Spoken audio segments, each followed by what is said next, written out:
قدرمنو السلام علیکم. دا وخت زه په خروټ اباد نورزو چوک کې په منظور هسپتال کې ولاړ یم. دلته یوې مور 15 بچیان پیدا کړي دي چې ټول صحتمند دي. د خوشحالي خبره دا ده چې دا بچیان ټول بغیر اپریشن پیدا شوي. مور هم صحتمند نه ده، دوی هم صحتمند دي او شاته پلار ولاړ دي ناست دي. پلار یې ناست له ده سره موږ خبره کوو او په څنګ باندې د منظور هسپتال چې کوم مشر دی مالک دی هغه ولاړ دی. زه دته مبارکباد ورکوم چې د دونه سخت کیس چې دا بغیر اپریشن نه کیږي، د بغیر اپریشن دا کیس کامیاب شو او ټول بچیان اوس نارمل دي، صحتمند دي. ستا کور په کوټه کې چیرې دی؟ ما کور په مشرقي بایپاس پسه منډي کې. د پسه منډي څخه ته بازار لراله؟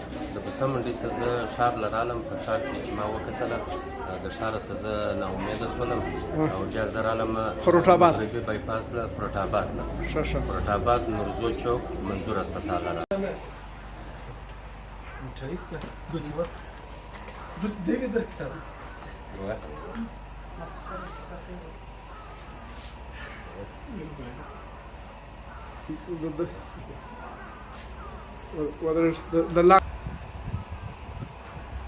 جی قدرمنه که تاسو وایاست یو خدا منظور هسپتال چې د بلوچستان یو کامیاب ترین هسپتال دی. نارمل ډیلیوري وسوله، اپریشن نه وسو او بل ستا بچیان تا 15 بچیان خدای درکو. په دې کې 3 زامن دي، 2 لوڼې دي. نو د 15 کلو خواري دي په یو کال باندې وکړله. څنګه را محسوسه؟ بسم الله الرحمن الرحیم.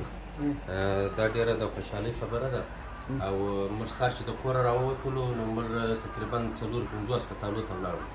نو ټول هسپتالو ما ته دا وویله چې دا بغیر اپریشن نه کیږي او موږ ته ما سره د سخت غوښتي چې دا موږ بغیر اپریشن نه شو کولی. او دغه بعد بیا زه دلې رالم چې منظور هسپتال ما ته چاره وشوي چې هغه دلې چې زموږ قریبا مې علاج کړی و. منظور هسپتال کې دلې علاج کړی و؟ دلې علاج کړی و. نو هغه بیا ما ته راوشوي نو بیا زه دلې رالم. بیا ما دلې د دوی سره ولیدله.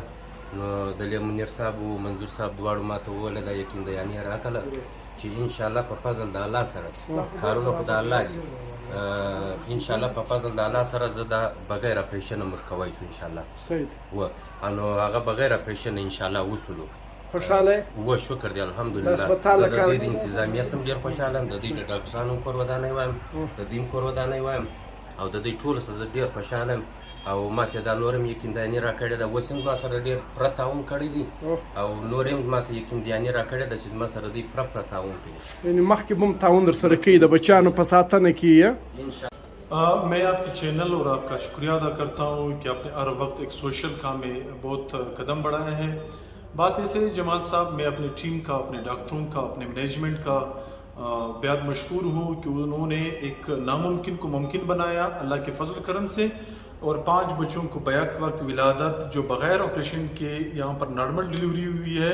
और मैं अल्लाह का शुक्रगुजार हूँ कि हमारा हॉस्पिटल इस काबिल बना है कि हमारे यहाँ पर जो बड़े डॉक्टरों ने, जो निजी और सरकारी अस्पतालों ने उसको ऑपरेशन के बगैर नामुमकिन कहा था और यहाँ पर मंजूर खान हॉस्पिटल में ये मुमकिन हुआ बगैर ऑपरेशन.